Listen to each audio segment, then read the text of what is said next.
Good morning student. अभी हम लोग इकोनॉमिक्स पढ़ने जा रहे हैं। इकोनॉमिक्स में हम लोग पढ़ रहे थे पूर्ति, पूर्ति की रेखा और पूर्ति की लोच।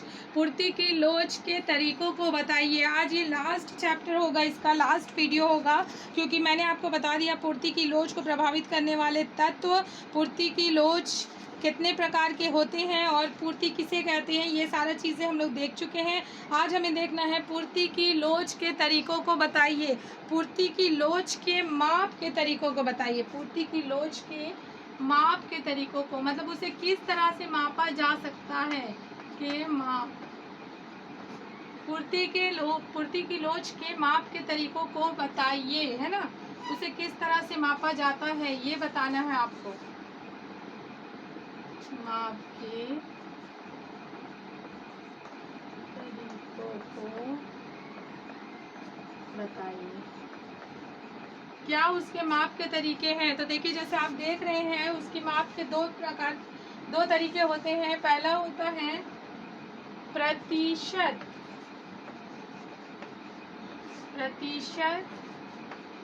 परिवर्तन प्रणाली। जैसे कि नाम से ही क्लियर हो रहा, प्रतिशत परिवर्तन प्रणाली मतलब जिस भी चीज में परिवर्तन होता है प्रतिशत के हिसाब से होता है। और दूसरा हम लोग बोलते हैं ज्योमेट्रिक प्रणाली। ठीक है, इसका हम देखते हैं। पूर्ति की लोच को प्रभावित करने वाले दो तरह के, पूर्ति की लोच के माप के दो तरीके होते हैं। पहला होता है प्रतिशत प्रणाली और दूसरा होता है ज्योमेट्रिक प्रणाली। अब आप दोनों में अलग अलग डैश दे के लिखेंगे। पहले लिखेंगे प्रतिशत प्रणाली। प्रतिशत प्रणाली किसे कहते हैं? प्रतिशत प्रणाली के बाद आप उसमें डैश देंगे और डैश देने के बाद आप लिखेंगे प्रतिशत प्रणाली मांग की लोच के समान पूर्ति की लोच को मापने के लिए। मांग की लोच के समान पूर्ति की लोच को मापने के लिए प्रतिशत प्रणाली का व्यवहार किया जाता है। इसके लिए निम्नलिखित सूत्र हैं। क्या क्या सूत्र है? पूर्ति की लोच इक्वल टू पूर्ति में प्रतिशत परिवर्तन डिवाइडेड बाय मूल्य में प्रतिशत परिवर्तन। ठीक है, पहले हम लोग देखते हैं पूर्ति की लोच इक्वल टू, पहला में लिखेंगे, है ना। प्रतिशत प्रणाली में आपको लिखना है पूर्ति की लोच कैसे मापी जाती है। पूर्ति की लोच इक्वल टू, पहले हो जाएगा पूर्ति में प्रतिशत परिवर्तन। पूर्ति में प्रतिशत परिवर्तन, ठीक है। और दूसरा हो जाएगा मूल्य में प्रतिशत परिवर्तन। मूल्य में प्रतिशत परिवर्तन, ठीक है। पहला हो गया पूर्ति में प्रतिशत परिवर्तन और दूसरा हो गया मूल्य में प्रतिशत परिवर्तन। ये हो गया इसका फार्मूला। यही फार्मूला से इसके आगे के क्वेश्चन बनेंगे। इंग्लिश में भी आप लिख सकते हैं elasticity of supply. Elasticity of supply equal to percentage change in supply divided by percentage change in price।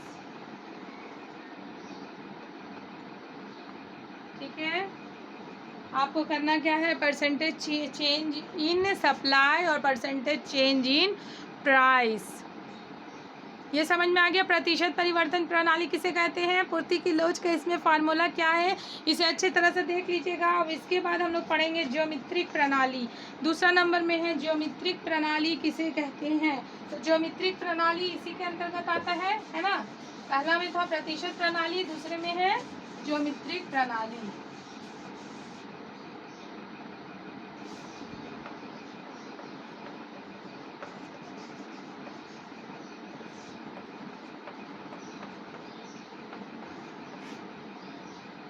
Geometric प्रणाली में आप लिखेंगे पूर्ति की लोच इक्वल टू पूर्ति की लोच इक्वल टू क्षैतिज भाग डिवाइडेड बाय क्षैतिज भाग डिवाइडेड बाय पूर्ति की मात्रा। पूर्ति की मात्रा, पूर्ति की लोच, elasticity,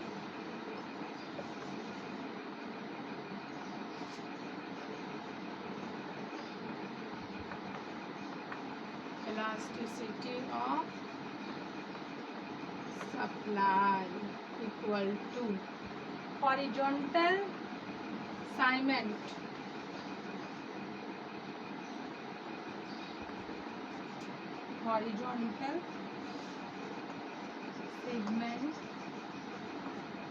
divided by quantity supply।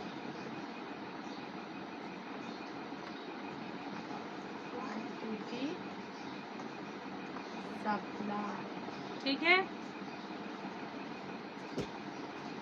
चलिए इसको अच्छे से लिखिए। ज्योमेट्रिक प्रणाली में सबसे पहले आप ज्योमेट्रिक प्रणाली में डैश दे के लिखेंगे। ज्योमेट्रिक प्रणाली में डैश दे के लिखेंगे पूर्ति की लोच को मापने की ज्योमेट्रिक प्रणाली अथवा बिंदु प्रणाली को समझने के लिए हमें निम्नलिखित चीज़ें समझनी होगी। सबसे पहले इसका फार्मूला समझना होगा। पूर्ति की लोच इक्वल टू क्षैतिज भाग डिवाइडेड बाय पूर्ति की मात्रा। इंग्लिश में बोला जाए elasticity of supply equal to horizontal segment divided by quantity supply. ठीक है, पहला नंबर इसमें लिखेंगे यदि कोई सीधी पूर्ति रेखा स्रोत से प्रारंभ होती है पूर्ति की लोच इकाई के बराबर होगी। दूसरे शब्दों में यदि क्षैतिज भाग पूर्ति की मात्रा के बराबर हो तो पूर्ति की लोच की इकाई के बराबर होगा। दूसरा, यदि कोई सीधी पूर्ति रेखा y अक्ष से प्रारंभ होती है तो पूर्ति की लोच इकाई से अधिक होगी। दूसरे शब्दों में यदि क्षैतिज भाग पूर्ति की मात्रा से अधिक हो तो पूर्ति की लोच इकाई से अधिक होगी। तीसरा है यदि कोई सीधी पूर्ति रेखा x अक्ष पर स्रोत से दाहिनी ओर मिलती है तो पूर्ति की लोच इकाई से कम हो जाएगी। ठीक है, इस तरह से आप समझ लिए कि पूर्ति की लोच के माप के तरीके क्या क्या है। पहला प्रतिशत प्रणाली, दूसरा ज्योमेट्रिक प्रणाली। प्रतिशत प्रणाली का अपना फार्मूला है और ज्योमेट्रिक प्रणाली का अपना फार्मूला है। ये दोनों को ध्यान में रखकर आप मैथ्स बना सकते हैं। जो भी मैथ्स आता है उसको सॉल्व किया जाता है तो इसी दोनों फार्मूला से सॉल्व होगा। ज़्यादातर प्रतिशत प्रणाली वाले फार्मूला ही काम आते हैं। ठीक है, इस तरह से मैंने सारे टॉपिक्स को क्लियर कर दिया है। अब हम लोग देख लेते हैं कुछ ऑब्जेक्टिव क्वेश्चंस। चलिए ऑब्जेक्टिव क्वेश्चंस में आप लिख सकते हैं पहला नंबर में दीर्घकाल में पूर्ति होती है। दीर्घकाल में पूर्ति होती है पूर्णतः लोचदार। ठीक है, दीर्घकाल में पूर्ति होती है पूर्णतः लोचदार। अति अल्पकाल में पूर्ति होती है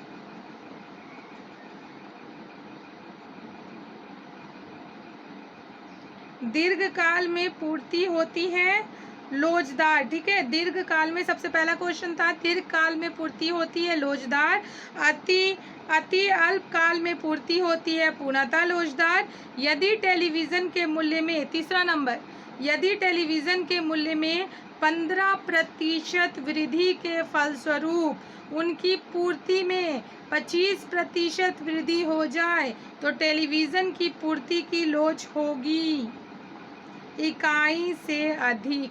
ठीक है, मूल्य वृद्धि के फलस्वरूप पूर्ति में परिवर्तन को कहते हैं पूर्ति में वृद्धि। नेक्स्ट, मूल्य के अलावा अन्य तत्वों में परिवर्तन के फलस्वरूप पूर्ति में वृद्धि को कहते हैं पूर्ति का प्रसार। नेक्स्ट, दुर्लभ सिक्कों की पूर्ति होती है बेलोचदार। नेक्स्ट, दीर्घकाल में पूर्ति की लोच क्या होती है? लोचदार होती है। अति अल्पकाल में पूर्ति की लोच बेलोचदार होती है।